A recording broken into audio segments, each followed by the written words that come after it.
দুইজনৰ প্ৰতি মোৰ শ্ৰদ্ধা জ্ঞাপন কৰিছোঁ। আমাৰ সভাপতি ডাঙৰীয়া আৰু মঞ্চত উপবিষ্ট সকলোকে শ্ৰদ্ধা জনাই মই চমুকে কেইটামান কথা ক'ব খুজিছোঁ। মই আশা কৰিম আপোনালোকে নিজৰ ভিতৰত কথা নাপাতিব। কথা পাতিলে মই কথাখিনি কওঁতে ভাল নালাগিব। তহঁতে কথা নাপাতিবি দেই, কথা নাপাতিব আপোনালোকে, অকণমান ভালকৈ কথাখিনি পাতোঁ।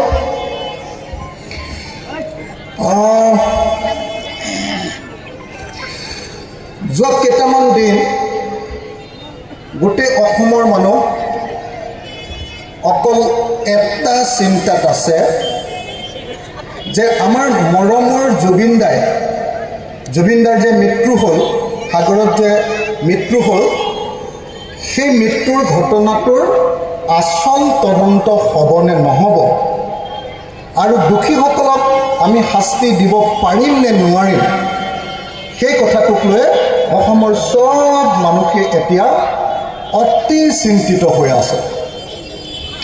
আপোনালোকো চিন্তিত নহয় জানো? হয়নে নহয়? হয়নে? মই এইটো ক'বগৈ পাৰিম যে মই বৰপেটাৰ জিলাৰ জনিয়ালৈ গৈছিলোঁ আৰু ৰাইজে মোক কৈছে যে জনিয়াৰ গোটেই মানুহ জুবিনদাৰ মৃত্যুৰ কাৰণে শোকত আছে আৰু জুবিনদাক কোনে মাৰিলে, তেওঁ ন্যায় পাব নে নাপাব, এইটোক লৈ সদায় চিন্তিত হৈ আছে। এইবুলি ক'ব পাৰিম নে নোৱাৰিম? ক'ব পাৰিম নে নোৱাৰিম? সঁচাকৈ আপোনালোকে জুবিনদাৰ মৃত্যুক লৈ সঁচাকৈ চিন্তিত হয়নে নহয়? হয়। কেলে এনেকুৱা হাজাৰ হাজাৰ মানুহ মৰি আছে অসমত, কিন্তু জুবিন গাৰ্গক লৈ গুৱাহাটীৰ মানুহো চিন্তিত, জুবিন গাৰ্গক লৈ বৰপেটাৰ মানুহো চিন্তিত, মই যোৰহাটৰ মানুহজনো চিন্তিত আৰু কাৰ্বি আংলঙৰ মানুহজনো চিন্তিত। কেলে এজন সাধাৰণ মানুহ আৰু এজন প্ৰখ্যাত মানুহৰ মাজত ডিফাৰেঞ্চ এইটোৱে। এজন সাধাৰণ মানুহ আৰু এজন বিখ্যাত, যাক আমি মহৎ লোক বুলি কওঁ, গ্ৰেট মেন বুলি কওঁ, তেওঁৰ মাজত ডিফাৰেঞ্চটো এইটোৱে যে এজন মানুহে যি সময়ত অকল এজন মানুহক প্ৰতিনিধিত্ব কৰে, বিখ্যাত মানুহবিলাকে গোটেই সমাজখনক প্ৰতিনিধিত্ব কৰে। তেওঁ যিবিলাক কথা কয় সেইবিলাক অকল তেওঁৰ নিজৰ কথা নহয়, সেইবিলাক কথা সমাজৰ আনবোৰ মানুহে ক'ব বিচৰা কথাবিলাকৰ অংশ। মই এটা উদাহৰণ যদি আপোনালোকক দিওঁ, এই যে ধুমুহাৰ হতে কি বুলি গায়, গীতটো কি বুলি গায় মায়াবিনী? ধুমুহাৰ হতে কি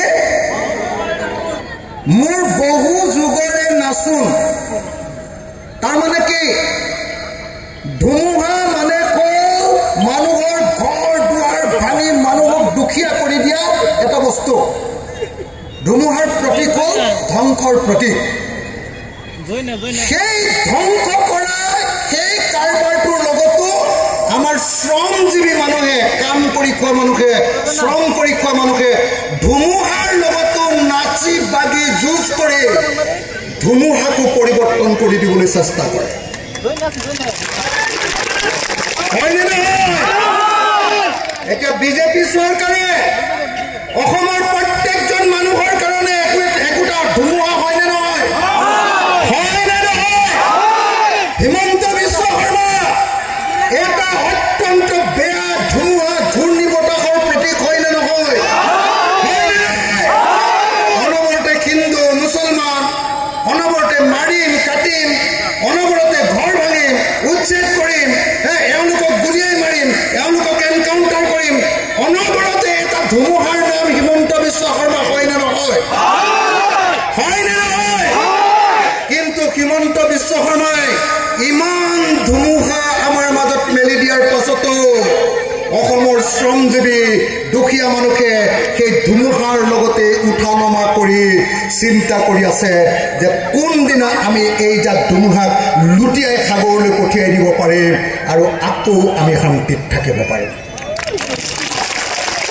বুজি পালেনে নাই বুজি পালেনে নাই আৰএছএছ বিজেপি হিমন্ত বিশ্ব শৰ্মা এইবিলাক হ'ল ধ্বংসকাৰী ধুমুহাৰ নাম হয়নে আৰু আমি শ্ৰমজীৱী মানুহ হিন্দুৱে কওঁ বা মুছলমানে কওঁ খ্ৰীষ্টানে কওঁ বা জৈনে কওঁ মিয়াই কওঁ বা আহোমে কওঁ ব্ৰাহ্মণে কওঁ বা কলিতাই কওঁ যি জাতিৰে মানুহ নহওঁ কিয় আমি শ্ৰমজীৱী মানুহে সেই ধুমুহা থকাৰ পাছতো এতিয়াও আশা জীয়াই ৰাখিছোঁ ধুমুহাত আমাৰ চব খতম হৈ গৈছে কেতিয়াবা ঘৰ ভাঙি দিছে কেতিয়াবা ল'ৰাটোক চোৰ বুলি ধৰি নি ৰাতিয়ে পুলিচে গুলিয়াই মাৰি দিছে কোনো শ্ৰমজীৱী মানুহে গুৱাহাটীলৈ গৈ ইয়াৰ পৰা জনিয়াৰ পৰা এজনো মানুহ গুৱাহাটীলৈ বাছখনতো শান্তিৰে যাবলৈ ভয় কৰে নে নকৰে যদি দাড়ি আছে যদি লুঙি আছে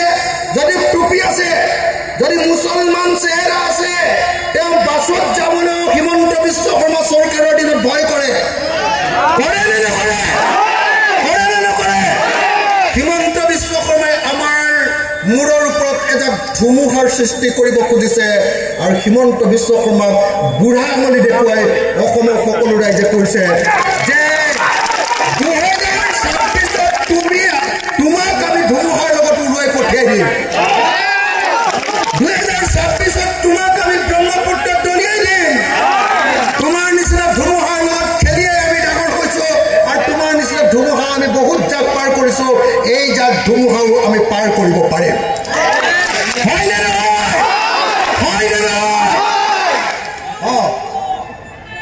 এইটোৱে জয় জুবিন দাদে কৈছে জুবিন দাই সেইটোৱে কথাই কৈছিলে এইটো অকণ আঁতৰাই দিয়কচোন এইটো নমাই দে মানুহৰ মুখখিনি চাই থাকো হয়নে নহয়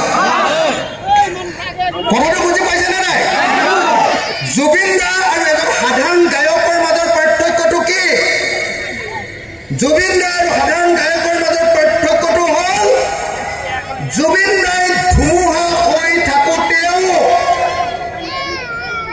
ধুমুহাৰ লগত যুঁজিবৰ কাৰণে আমাৰ মানুহক সাহস দিছে হয়নে আন্ধাৰৰ সৈতে কি বুলি কৈছে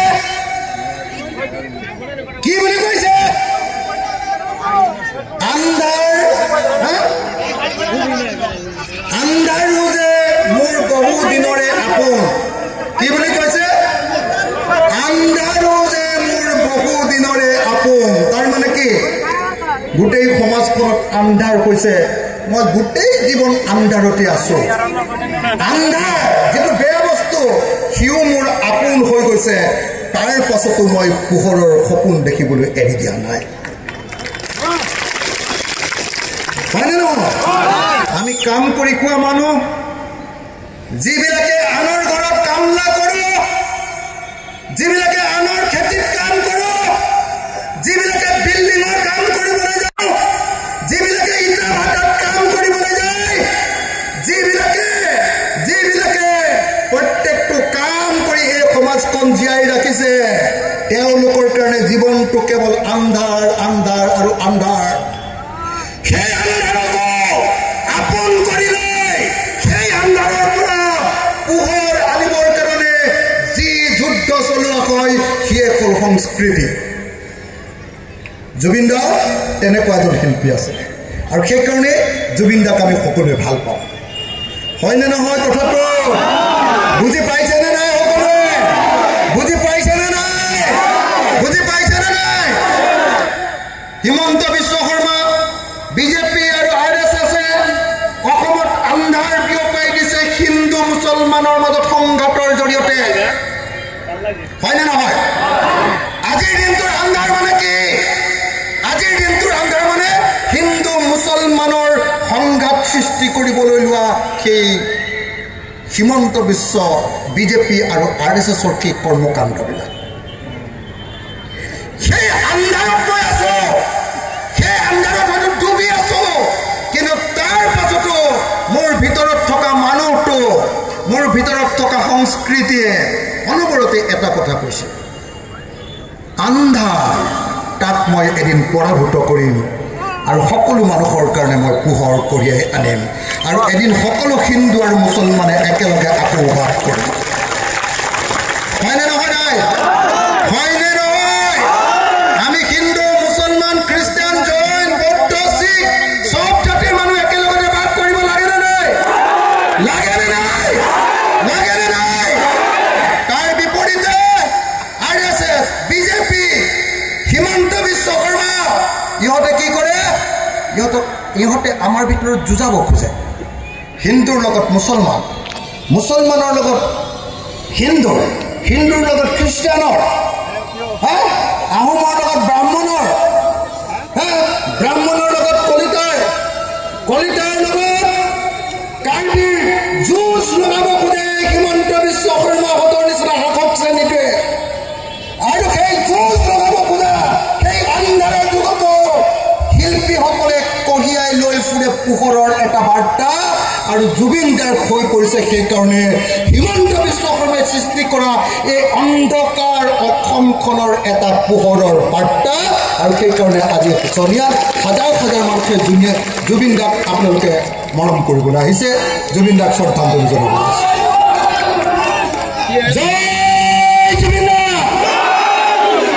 জয় জুবিন দা, জয় জুবিন দা, জুবিন দা অমৰ হওক, জুবিন দা অমৰ হওক, জুবিন দা অমৰ হওক, জুবিন দা অমৰ হওক। আহক আমি একেলগতে এতিয়া আপোনালোকে সকলোৱে থিয় হওক। মোৰ লগত এয়া মনোৰঞ্জন তালুকদাৰ আছে। মনোৰঞ্জন তালুকদাৰৰ কি জাতি মই চিনি নাপাওঁ, মই নাজানো। মই অখিল গগৈ, মোৰ কি জাতি আপোনালোকে হয়তো চিনি নাপায়। মোৰ কাষত আছে আপোনালোকৰ এজন প্ৰিয় বিধায়ক, আপোনালোকৰ এজন যোগ্য বিধায়ক। সেই বিধায়কজনৰ জাতি কি, ধৰ্ম কি, সেইটো মোক নালাগে। আমি একেলগতে এতিয়া কম যে আমি অসমীয়া জাতিয়ে একলগ হৈ জীয়াই থাকিব লাগিব। লাগিবনে? লাগিবনে নাই? লাগিবনে নাই? আমি অসমীয়া জাতিয়ে একলগ হৈ থাকিব লাগিব। আৰু হিমন্তহঁতে আমাক যে ভাগ ভাগ কৰিব খুজিছে, এই ভাগ ভাগ কৰা কথাটোক আমি কেতিয়াও মানি নলওঁ। হয়নে? কি কৈছে? ধুমুহাৰ সতে মোৰ বহু যুগৰে নাচোন। হয়নে নহয়? তোমালোকে বহুত হিন্দু মুছলমান কৰিলা, কিন্তু তাৰ পাছতো মই কোনো পধ্যে মৰি যোৱা নাই। মই তোমালোকৰ লগত এনেকৈ উটি ভাহি ধুমুহাৰ সময়খিনি জীয়াই আছোঁ। আৰু যিদিনাই ধুমুহা শেষ হ'ব সেইদিনাই মই আকৌ নিজে মানুহৰ নিচিনাকৈ থিয় হ'ম। হয়নে? আহক আমি সকলোৱে মিলি এবাৰ জয় জুবিন দা দিওঁ, সকলোৱে মিলি।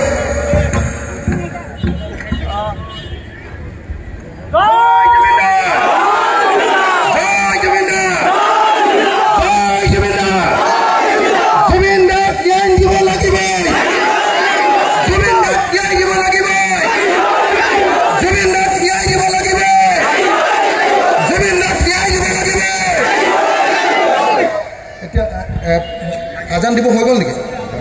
তেতিয়াহ'লে মই আৰু বক্তৃতা নিদিওঁ, ইমানকে কৈ মই মোৰ বক্তব্য সামৰণি মাৰিছোঁ।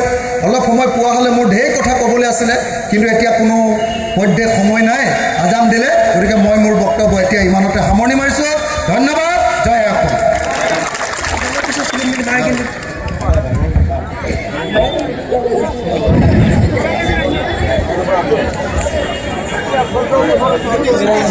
এইখিনিতে আমাৰ আজিৰ কাৰ্যসূচী সমাপ্তি ঘোষণা কৰিছে। জয় জুবিন গাৰ্গ।